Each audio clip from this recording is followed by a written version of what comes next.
commandments for not a lot of people would these days, and we have to recognize where there are a lot of people on a lot of things that we have to help them. And if I was, and I use somebody got mad at me for using a bus as an example, and I said, well, I don't fly planes.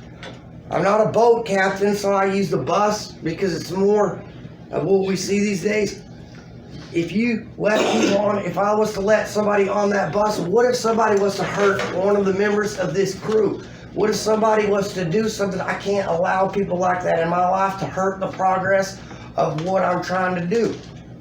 And if you spend so much time that you want to make, okay guys, these are all the rules. You want to start changing the rules however you feel for the day, that makes you a hypocrite. Nobody wants to follow a hypocrite. So I have to every day of my life consider what can I do today. And it would be nice that if we were on a journey together to where I know that I have people that can help me change a flat tire. What if somebody wants to talk to me and I'm in the driver's seat and I say, hey, some of you guys that know where we're going, can somebody take the wheel for a minute? If this is something that I have to do, y'all know where we're going. As a group, people don't realize that you may think you're in charge, but you're not. You're helping a group, and there are a lot of other people that can help. And we need to peel ourselves away from the mentality of, I've got to tell everybody what to do. It has to go my way. Otherwise, you're going to end up like Saul.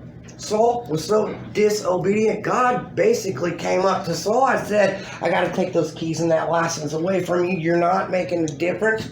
So every day in life, I have to hold myself after this. God left me here for a reason, to help people, for people can see. And this is not a story just like other pictures.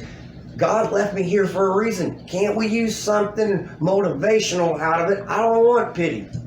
I mean, it was very hard for me last night to sit down and look at the pictures of being overseas in the military, looking at them, thinking, well, I'm not that anymore. But everything that I have done in my life, God put me through some stuff to teach me for a reason, so I can use that for every day.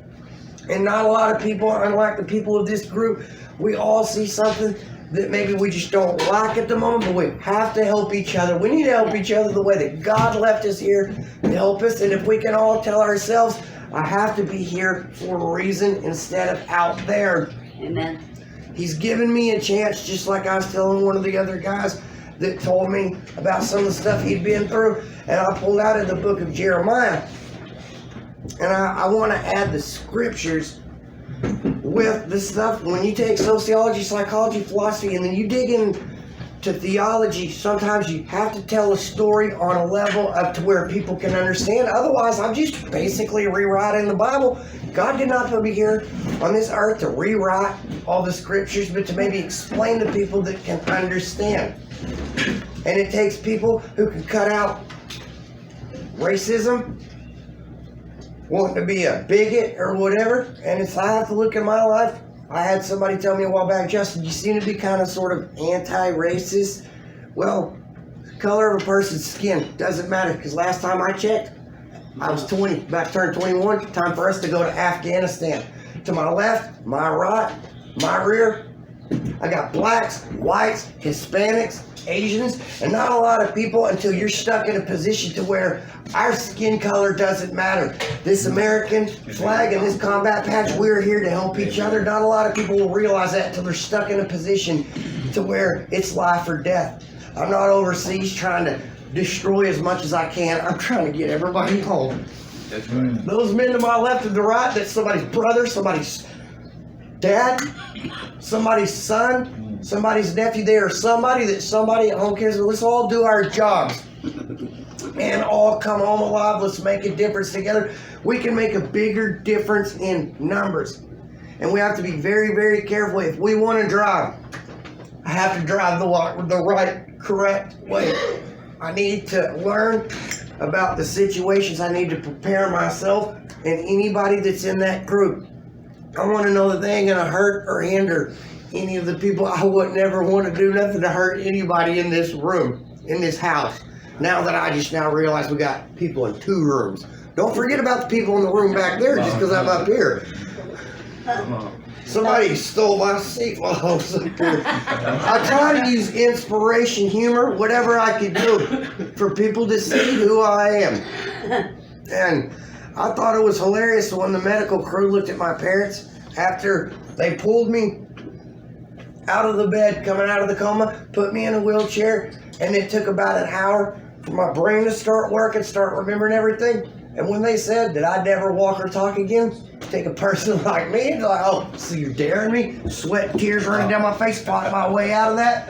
And I looked straight at the medical crew. I said, you said I wouldn't talk. I'm talking. Now you're going to see me walk. That's what I had to do to prove. Just like in all situations of life, we have to prove against the people that doubt us. And I took those steps. And to tell the medical crew, I have to respect your medical advice as a medical professional that is more than the simple stuff that I took in the military. I said, but sometimes God has a little bit more of a say-so than you do. So if we could all help each other, none of us are in charge, none of us, but for people to listen to us, let's help people. That's how we're gonna get somewhere. And whether we like it or not, we live in a hateful, deceitful, horrible world where we've got to help each other however we can to help each other through it. And I hate when people think of, for example, you see a book, you see the Antichrist, people automatically think of Satan. The Antichrist is anyone who opposes Christ. That's right. Anybody that, some of the things where the enemy can get us, like when we were having the study yesterday, he put us in a position to where we get upset, start to argue with each other. Satan's sitting there like, haha, that's all I had to do. These two people that are trying to get over it, I got them arguing. They're going to cause a ruckus, cause everybody else arguing. The enemy will do anything that the enemy can do to cause us to veer off that track. That's what we all need to do, is help each other with the best of our ability, what we know. Doesn't matter what color, what country you're from.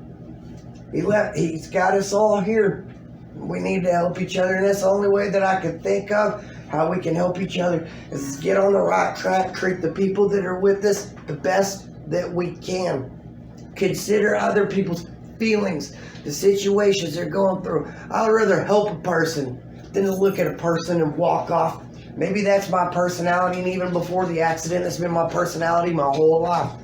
And I'm trying not to bring anything into this testimony to where I try to take the focus away from God, put it towards me. Even like whenever I was younger, as a quarterback, I'm not the type of person, once I pitch the ball to that running back, I don't stop. I turn that corner and will hit everybody. I will get every yard on that field for my team. Everything I've done my whole life for my team. Anything that I can do. And it's horrible to admit that I almost have the mentality, I'll give it all I got. And if I'm gone, if something happens and I die, I know I'm going to heaven. And so I will do everything that I can for everybody. And just you can see it, everybody's faces in here, knowing that everybody here is for the right reason. Everybody's trying to do something. Why would I turn my back on something selfish outside of here? What do I need? I don't need no drugs, don't need no alcohol, I don't need no women. The Bible and the stuff that I'm working on is what I need. And I prefer to share stuff with all of y'all that telling stories about when I was 24, 25 in the bar. If somebody, that's not what God left me here for. And this group right here, this has put me in a position to where I feel like God's kind of at least starting to open the door. He didn't pull me out like what did I expect to just jump straight out of that bed. Walk, talk, write a book, and maybe being in an area away from home to where nobody in here until I was here has met me. As to where I have friends at home. Yo, Justin, you remember this time? Do you remember back on the field? Do you remember all the state championships you went to, Paralympics? All that stuff needs to go. I need to be in a new group to where I can work on what God wants me to work at, not work on everybody's memories. And that's what I'm here to do. I thank you guys very, very much. And though I don't know every single name, I keep you all in my prayers. Amen. Thank you.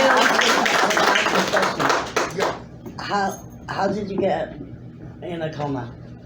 My brother and I ran off the bypass in Duncan. Somebody cut us off. And while he was trying to swerve and not flip the truck, my elbow hit the door. And I can't lie. I mean, I gotta tell there's a truth to this story. It's not like it just some accident happened. We were playing music, and I ain't gonna lie, having a couple shots, drinking, recording music and stuff. It was the one night of the month that I could get away from who I was with at the time, since she was working the night shift, and my brother and I decided we would write some music or whatever. He's gonna run me back from the apartment back out to my house, and that's when that happened. It happens, and stuff in life happens. We don't always have to do something to cause it. Just like one of the things out of the safety crew out of Halliburton, one of the courses I took in the military, the prevention of accidents and mishaps. A mishap is something that we can become a part of, or something that can happen, not something that we cause. Moving right now.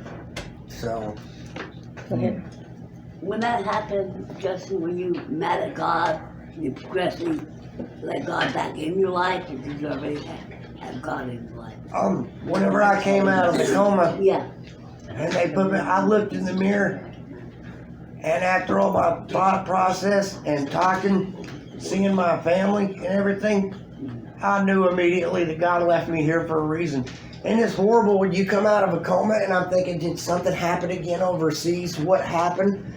And then after it, like I said, it took a little bit. When they pulled me from that bed, put me in that wheelchair, kind of sitting there, everything's starting to come to me. And that's when I started, before I even left that hospital. In fact, the OU Medical Clinic here, since I've been here in Oklahoma City, I have went and visited the medical clinic, talked to some of the nurses and the doctors, and they said, well, Justin, you're a very interesting character. And then Valor, which is not too far from here, before I went home, they sent me to Valor, and I told them, when they would tell me to be careful, you need to stay, and I said, I don't need to stay in this chair as much as I can. I'm trying to prove to y'all that I can go home. I will be who I used to be. And they actually told me not too long ago, within the last month, they said, actually, Justin, not just an interesting character, but you kind of showed some of us the motivation in what you're trying to get over, and did not know until later. At the time, one of the guys down the hallway on the other side, he's from Duncan also, he had a motorcycle accident. We didn't really know each other, but kind of talked, and we've actually talked since I went back to Duncan. And he said, Justin, a couple of the things you do kind of gave me the motivation to show them motorcycle accident ain't nothing. And because I had to deal with some stuff there. I mean, that's a horrible thought for a nurse or a doctor to look at a person and be like, oh, I didn't know. I'm not used to black guys driving Harleys. Why would you even, if you go outside of your medical advice and take that into your own opinion, that could hurt. But I had to tell them, I will tell the nurse that's probably about this tall, when they wanted to see if I could walk steps, and put this little strap around. When I was going down the steps, I finally stopped and said, ma'am, I'm not trying to sound rude. I said, but every time, if you keep bumping into me every step, and you're holding that strap, you're not going to stop me from going down the steps. If you hold on to that, try to stop me, you're going to the bottom of the steps with me. And some of the people actually said that they learned some stuff about themselves from me, and how to future patients and how to help people. So everything happens for a reason. We should share what we are as a person in any situation, as long as we're not being hateful. It doesn't hurt to share good information with people. Did you, Yeah. Well, the number of things, that's very powerful what we're hearing. We know that we overcome by the blood of the Lamb and our testimony. We may not understand it, maybe not be able to put it in words at the time. But when we go into the book of Job, and this doesn't relate to your pride or anything like that, but because of man's pride, the Lord said, at the wee early hours in the morning, while he's deep in sleep, the Lord will put his instructions on your heart and call it to your memory when he's ready to use it. One of my favorite books. You're in that position. I had cancer, and it was a malignant cancer, and I'm relating to you because when I went in and I had to go through all I went through, I always took the doctors beyond themselves. I would say, here I am, Lord, and I took the doctors and I said, I'm here, and I went to God, who is the healer, who would work through the doctors and to me, to heal me. My confirmation came when the lady walked in the office one day. She says, what are you doing here? She said, there ain't nothing the matter with you. I got a confirmation of my healing. I walked out 2 days later, healed from cancer. So his position right now, and I know that as long as he keeps testifying and walking in faith, God's going to keep working on him. He has, and what's so good about it, it's so powerful in this day that we live in, all the BS going on everywhere. Right. There's somebody there can speak about God. God is still touching people, God is still working with people. And the testimony, if you'll receive it in your spirit realm, it's an opportunity to even you to knock on the door of God through this man's testimony. And I appreciate that testimony. It's so powerful and so strong. Now that you said that, sir, I was talking about something one time to where these people that go to this church, where I'm sure that maybe some of y'all saw the thing where they want to handle all these snakes. They want to do this stuff and they say, I only rely on God. If I get bit, whatever. But whether we pray, or God hears us. And I've known people in the past that say, I pray. I don't need this, I'll pray. Maybe God put doctors, maybe that's God answer. Maybe say, dude, go to the doctor. Dude, call the cops. He has put the things on this earth that we need as our answers. It's just, some people can get so far in the scriptures like they start to lose. Do you not see what our world is today? And it's like, I almost wanted to use comedy in the past to where the Exodus, that would have happened. And it's funny that has anybody ever seen anything that happened in the United States of America in the Bible? No. But if that would have been today, everybody would have been mad because they're stuck at the drive-thru of McDonald's. Moses would have parted a riot. But even a lot of the things that we do today, I have told people in the past, and stupid story that I'll tell, like I was telling one of the guys, I know this guy drowned in the river. My older cousin, who's a minister in Duncan, told me this story. There's this guy, he's about to drown. Flood comes through, guy's drowning, and some guy comes by on this big tree. He says, dude, grab onto this. We'll get to safety. He says, I'm waiting for God to save me. So as he's grasping for air, struggling, later on a guy comes by in a boat. And he says, dude, get in the boat. Let's get you out of that water. He says, no, I'll wait for God to save me. And then the third person that comes, some guy in a helicopter, one of the rescue workers climbs down the ladder, says, come on, let's go. He says, I'm waiting for God to save me. Unfortunately, the guy drowns and dies. And he asks God, he says, God, I prayed and prayed, waited for you to save me. He said, I sent you a guy on a piece of wood, sent a guy on a boat, sent a helicopter. After that, I had to let you go. I mean, so some of the things here, whether we see it or not, may be God's way of saving us from whatever.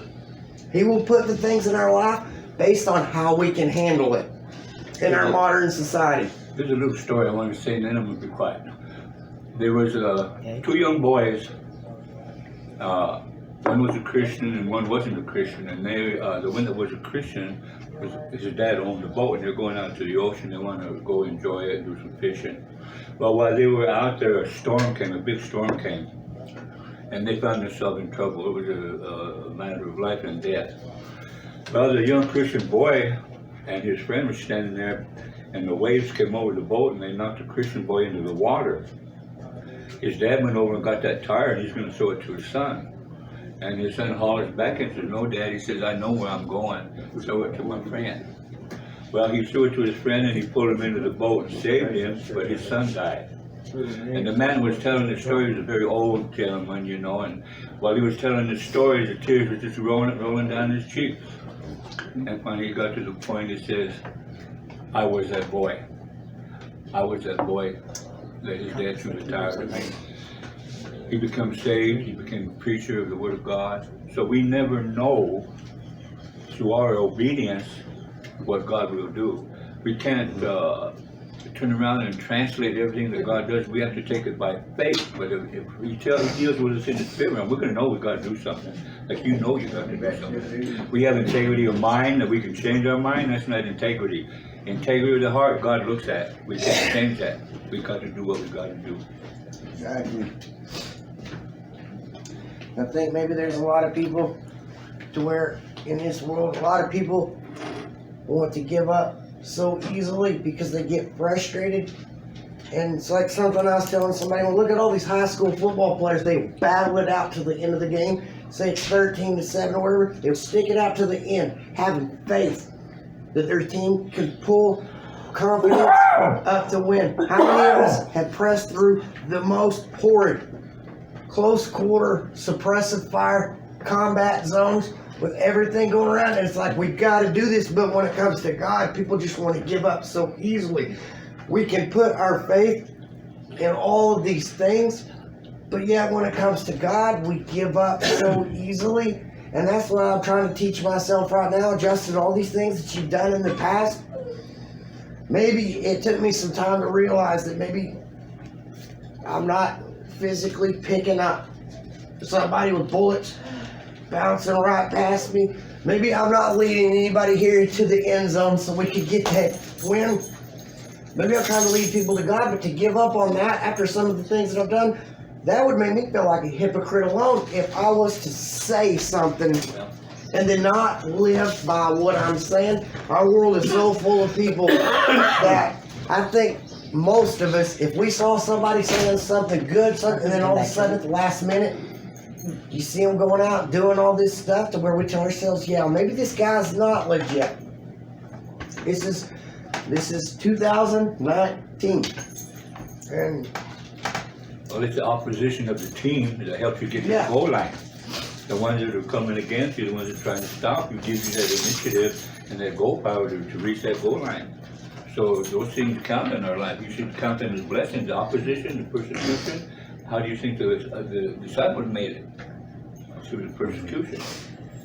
Isaiah, the major prophet, you know how he died? They put him in a hollow tree and they sawed him in two. They died violent deaths, but you know what? They knew God. They knew Him. And no one could deter their testimony. Justin, that was a really interesting story. I'm just trying as hard as I can to relate to people. People see who I am. They can't trust me if they don't know me. This guy over here, every time I see that uniform on him, it makes me think of back when our uniforms were real. Before we went to all this digital stuff as I was getting out. Stick to this if I can. Okay. I'll work out your message. Okay, Ernie, can you give me a little bit of testimony about yourself? Blow my nose real quick. Are you ready for a testimony? Yes. Yes. Are you ready for a real testimony? Yes. This is a testimony. I had no idea that the props were already set up in my life that morning. And the name of the innocent, no, let's put it this way. The name of the guilty has been changed. Let me tell you something. I was in Arizona about maybe 12 years ago. I was a craftsman and I'm going down a dry creek bed. I'm going to custom willows. I'm going to make some arrows. Little did I know that the path that I was on was going to take me through medicine men, through witchcraft, through close death, through a tomb under the earth. I had no idea what was going to happen to me.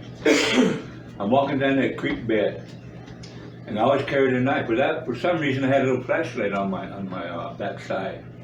Well, I'm walking and along the bottom part of the cliff there's a hole. Not too big, enough to squeeze through. And I go on in. I got to get on my belly to do this. How many times you got to get in our belly to enter into a door we ain't got no business entering in? How many times you got to enter in where it says enter at your own risk? Reminds me of a sign I seen in Florida by the creek bed. Alligators, enter at your own risk. The warning signs are there, but because of our pride and our daring and who we think we are, who we're going to try to prove who we are, we take that chance. So there I am, I'm going on my belly and I'm going into this hole. I got my knife in my teeth. I got my flashlight right ahead of my arm. My arms are like this, I'm on my belly and I'm doing this and I'm kicking with my teeth, with my toes. And I'm wedging myself in little by little. I get in there so far and I think, I need to get up out of here. But there was no room to turn around. Are you hearing me? We walk into that bar door and we go across a certain line in that bar, we are committed. Whatever is behind us is not safe. Whatever is ahead is unknown, not safe, right? So there I am, on and on I go. And I'm thinking, well, if I can just get up here a little ways, I can turn around and get out of here. Okay, I'm stuck. I'm caught. I can't turn around. It's dark. I had a flashing moment in my mind that what if the batteries go out? I got it out of my mind, and I'm going on. I don't know how far that I had crawled, but I knew that I was in my own tomb. I was in the earth and want nobody to help me. What's so ironic about this? About a mile and a half down the road out of Tucson, they're making all these Wild West movies. Both they knew I was in there and they could get a camera in there, I'd be a millionaire over and over again. But I'm crawling, and pretty soon I see these little eyes dart back and forth in these tunnels. Thank God I didn't make the wrong turn and come to a dead end. Man. I'm crawling, and I'm looking for light, and I can visualize some kind of light coming down there. I mean, no light. And then I'm crawling, I feel something crunching, right? And I look down with a flashlight, I'm crawling over dead rattlesnake skins. Yeah. I can't go back, I don't know, who knows what I woke up behind me. I don't know what's ahead of me, it's dark, but I can't stop. I gotta go on. And the weight from the darkness, the weight from the earth was all on me. But the only thing in my mind I had going on. Eventually, I got to the point where I thought I seen a little bit of light. No, I'm going on. Then all of a sudden, this light pops down. There's more revelation to what God had brought me through. And there always is when I think about it. How many doors do we go in where it says don't enter? How many? And how many stop or don't stop to give God praise that they got you through it? We didn't get through it on our own. Amen. And so I'm with my family and we're up in Montana. Now we're so far up there, we don't know where we're at. We come across a little crossing stuck in the ground that says we're in Idaho, entering Montana. That's how we knew where we was at. So far gone, that's where I was. You come across a little road here and there's all this shale coming down from a landslide. The sign said, enter at your own risk, and I did. Shame on me, I had my family with me, I had my kids with me. And we made it through, and because I made it through, I thought everything was good. Hey, I did it. But you know what? When we got on top, high-powered rifles, boom, boom, boom, they're doing practice shots. There's the hunters up there, bullets zipping around us, and we're trying to eat some bologna and bread, some, tater chips, and it ain't safe up there. So you might get through the door, don't mean you're safe. Exactly. It don't mean you're safe. It just shows you how much a fool you are. And I'm talking about myself. But I thank God that there's testimonies that He has given me, and I know that's it. And I want to say this, that it's not about me whatsoever. It's about giving God the glory and the praise that is so due Him. It's about being humble, because then when we are weak, then He is strong. Then we have no pride in the way to get into what He wants to do for us and through us.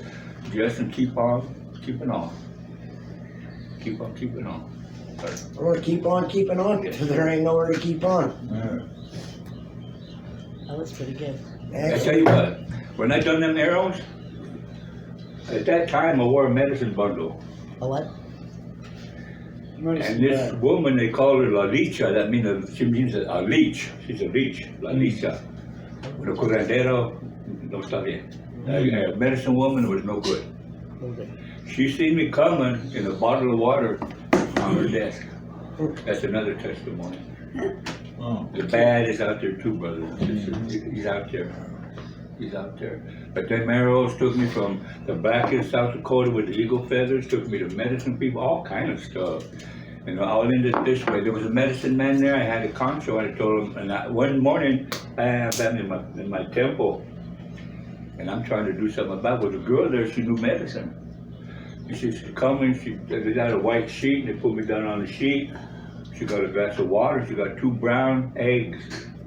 She cracked one and nothing. She cracked the other one, and it took the shape of fish bones. Fish bones is what the medicine woman was using on me.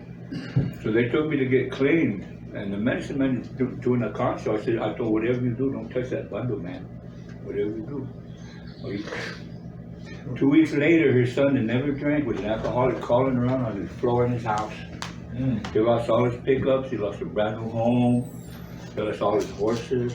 And he seen me coming from here, the brother over there, and his eyes would get this big, he started backpedaling.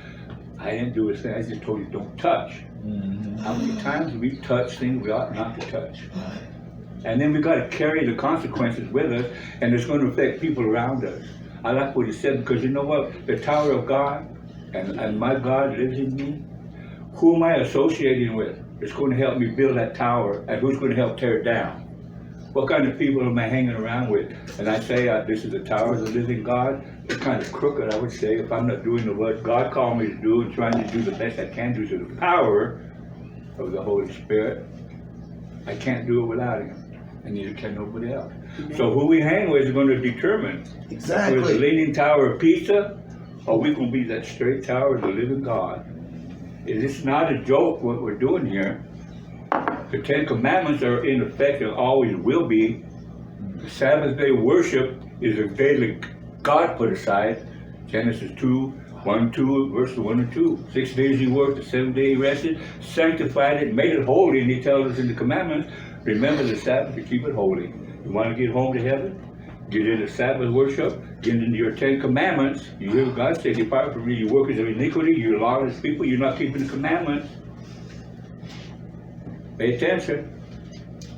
Because when it comes, it's going to be too late. The Bible says, Jesus is going to say, let the dirty be dirty still.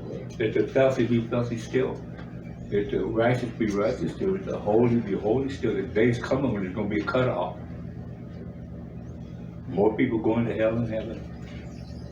I got still coming to me from liars all around, but you know what? I know who I am. Should I lower myself?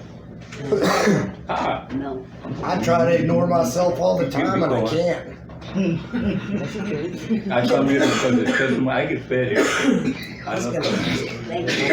I Yeah, love it for you. sometimes I use the call to leave a serious point, something I was gonna ask him, I'll wait till he was done. Okay. Gotta keep our eyes open, and yes, this is horrible. I use comedy to say something to prove a funny point. Gotta keep our eyes open. I don't know how many people in here has ever been like me in the past, but when I came home from overseas, I was in my 20s instead of my 30s. Oh well, let's go to the bar. Have a couple shots, shoot a game of pool, and even though you're not causing trouble, you feel like, I'm in the safe zone, I ain't done nothing wrong, but you gotta be careful. Every bar across America has that one old guy that's had too many drinks. Someone right tell you, all you need is Jesus. Thanks, guy. Well, we need to keep Joy in prayer because her visa's Yes. expired. She can't even get food from Salvation Army, so y'all really need to keep her in prayer. Where's she at? She's right here. Right there. She's gonna have some more food, I guarantee. Amen. It's still the frustration. Now that you said that, even though she is taking care of everybody else, it's still the frustration. I know what it's like. Some time back when my wallet got stolen, I ain't gonna lie, some female stole my wallet to get my ID, my social security card. It was a nightmare just to get the stuff back, so I know how frustrating it can be. So if we figure out how to take the steps, and sometimes there are certain people here that have worked jobs in the past, know who to talk to where I can think of anything to how I could get to. I used to have to get passports and all that stuff for my family whenever I was in the military, for them to even come over and see me. So I could think of anything. It's been nice enough. You're definitely worth being the type of person that if I come up with something to help. I got a stack of papers, like this reference paper, for food, for every kind of help you can Okay. get. Can you I tell don't me your know if you name? understand it all. You can help. Yeah, you. Why not? Pam, why don't you give us a testimony, Pam? Yeah. No. Yeah. Come on, Pam. And peanut There's butter got to and be all. somebody in Spread here it since around. we're all together that somebody's got something to say Damn. or wants I everybody want to to know hear who they are. Pam's testimony. If she Lord, does don't it- call her if- Panorama. If she's up there, she should be able to tell us and represent. Tell us about when you used to be a And rap you star. spread peanut Never been butter. about. Spread it I got around. it. You can have Okay, you guys, I'm the one that's doing this meeting, not you. I mean, Pastor Bond would. You know what I'm saying? I mean, if you're up there, you should be able to represent or tell us about yourself. Maybe I don't want to. Pam knows how to represent. Then you shouldn't really be up there. Well, I'm not a preacher either. That sounds really rappy. Actually, I did. I mean, Pastor Bond would. I understand what you're saying. I mean, You know. there's people that really don't know you, you know what I'm saying? They might give you a hug from behind. You'll get mad if they need to know. Most of them does. I actually, coming from the Bible, have something interesting that I was showing one of the other guys out of the book of Zechariah, to where God was saying, basically putting it out about how you didn't listen to me. And when we don't listen, then there's that curse, there's some of the stuff we go through. And I'm just gonna tell the truth, I couldn't get in the bathroom. Thought I have to go across the street, so I didn't bring my Bible. I'm not gonna take the time to look it up, but it's something I did want to share.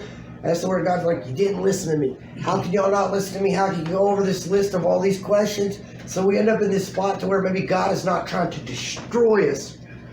Maybe he's putting us in a position to where he can take away the desire to do evil. Take away the desire, whether it's alcohol, drugs, being hateful. Maybe we're being put in a position to where God's not trying to destroy us. He's trying to destroy You know what? the things that are destroying us. Being Christian, you know what? God does prune his children. Exactly. He'll take away the bad branches, the bad fruit. And you know, if you're going to prophesy, don't prophesy to the fruit. Prophesy to the root of the problem. I almost wish that I had pen and paper to write that down. That's how I learn sometimes. I learn from other people. Well, Okay, you guys, I'm gonna give a little bit, but all I'm saying, I don't like to be recorded. Okay. That's my problem. I don't like to be recorded. I'm not trying to say that. I don't want everybody in the United States to know. I'm sorry. She's I'm not afraid the trying FBI is going to see this recording. I really don't care about that. No, when I was growing up, my mom and dad, they put me in the basement all my life. And my mom and dad was a drunk. And I was abused all my life. And it's very hard. You guys think you think you've been through a lot of things. I've been through cancer. I've been beat to the end of my life. And it's hard to talk about it, even to now to this day. Sometimes emotional torture is worse than physical torture. Yeah, and the way I look at it, there's people that's been in my life that's brought me back to the way, how am I supposed to say this? The way that Pastor Brown brought me back to way, because otherwise I would have probably hurt a lot of people and had probably, but I don't really care at the time. And when I first come to Oklahoma City I brought a prisoner down here to Oklahoma City because I used to be a cop in Missouri. And I still am a cop. So Where at in Missouri? Kansas City, Missouri. Kansas City. And I brought him down here, and for some reason I brought my band down here, and that day, instead of riding with my partner, because I didn't want to ride with my partner, because I was going to stay down here for a little while, and I got lost, really lost. I didn't know where I was, so I knew I was in Oklahoma City. Don't get me wrong, but I kept saying. I met this lady on 122nd and I-35, and she brought me to OKC Compassion. So I've been back and forth from OKC Compassion for a long time. And then Pastor Bond, the first time I ever said, "Can I leave my van parked in the thing?" He said, "As long as you're not doing drugs and as long as you don't have guys running around me." And I said, "You don't have nothing to worry about that." And Were you dressed up like a police officer when you were having this conversation? Okay. he didn't ever knew I was a police officer. He didn't ever knew I was a police officer. I met Chrissy at the downtown, and Chrissy thought she was bulletproof and thing, but she wasn't bulletproof. So me and Chrissy went back and forth for a while, and saying that she said it needs to because Chrissy was a police officer in the county jail, and she was trying to tell me I needed to bring people over here and they needed to be parked somewhere else, and I kept saying no, that wasn't happening. And I might be running around in circles because I know I am, because I don't want everybody to know bits and pieces of everything. The only reason I became a police officer because I wanted to give my mom and dad a ticket every time they walked out the door. And I probably would have too, but that's not the way it is. I let things go and let things go until it all gets built up, and then instead of hitting the people I'm supposed to hit, I hit a wall. That's what happened to me Saturday. And there's a lot of people around here made me really angry, and instead of taking it out on the person, I turned around and walked away, and then I hit the wall. So. But Pam, what could possibly make you angry here? These people. I was trying to deal with somebody, and everybody else thought they could just interrupt me and Get your business. they got in my business, and I didn't like that very well. It's probably kind of hard to stay focused when you got a little bit of brain damage, huh? Yeah, I have a lot of brain damage, not just a little bit. Now that you said that, Pam, I was almost gonna say, so the other night you ran into the wall, and I actually ran into on a I serious ran level, into the wall. actually on a serious level, to where sometimes with the environment around, looking to the right, looking to the left, got so much coming in, so much people, we don't see some of the stuff that people are throwing out in front of us. We lose our focus on that straight track and we run into stuff. I didn't run into the wall. I didn't mean physically I ran hit into the the wall. wall. Some people do it more than others, though. Yeah, Yeah. Yeah. that's been one of my biggest things, is all the little speed bumps and stuff that Yeah. gets thrown in my way. We all go through it, and Well, you know what, there's a separation. Bible tells us so many times, those who have ears, let them hear what the Spirit says to the church. That's true. Spiritual ears is a key factor in thwarting anything the devil comes at you with. To have ears to hear means we got this is the living word. And we're in that Bible and we're hearing God talk to us. If we're not hearing, then we can't fit that position. As those who have ears, let them hear what the Spirit says, because we are in the flesh. And you're going to have some problems. We all will have problems. Get down into this basic instruction before leaving the earth. Exactly. Without it, we ain't going to make it. We ain't going to make it. Don't fool yourself. Don't let the devil come in and play his games with you. Hell is real. And I always get up sometimes when they come to preach, I tell them, give me the 4 big baddest people in here. Come on, man. You're going to light the oven, put your head in there. Let's see who's tough. If you can't stand the oven, you sure in hell can't stand hell. It's a game that Satan plays with us. We build us up into our own ego. That's why Satan got thrown out of heaven. Where Jesus said, I seen him cast to the earth like lightning. God don't play no games. He turned away from Jesus when Jesus was on the cross because of sin. My God, why have you forsaken me? The first time that Jesus called God, his Father he called God. But he said, it is finished. Then he was brought back in unison with the Father before he left the earth. If he turned away from Jesus, he's going to turn away from every one of us. There ain't no partial thing about being clean. It's 100%, and God ain't going to settle for nothing less. Hear me. Nobody. When the Lord is coming, he said there's one fold, the sheepfold, the true believers, not the ones that are professing, because the day's going to come when the shout's going to come. Babylon has fallen. Come out from among her, be ye separate. Let your hands not touch any unclean thing. Then I will accept you. That's the church God is coming for. All these denominations, going down. He's coming for his church. He's coming for a pure church. He's coming for a virgin church without spot or wrinkle. And it has to be his way. It has to be his way.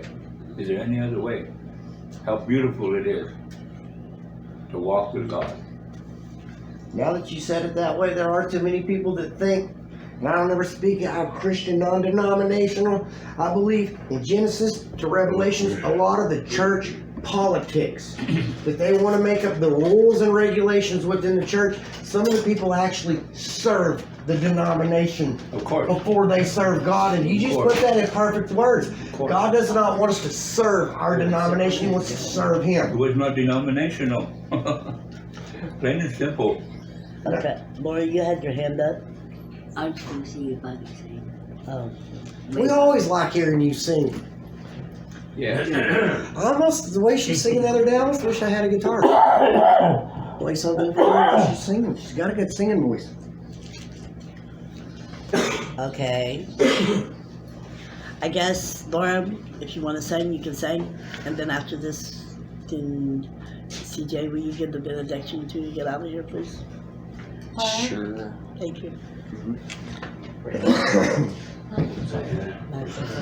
I'm gonna be singing, Lord, I can't even walk.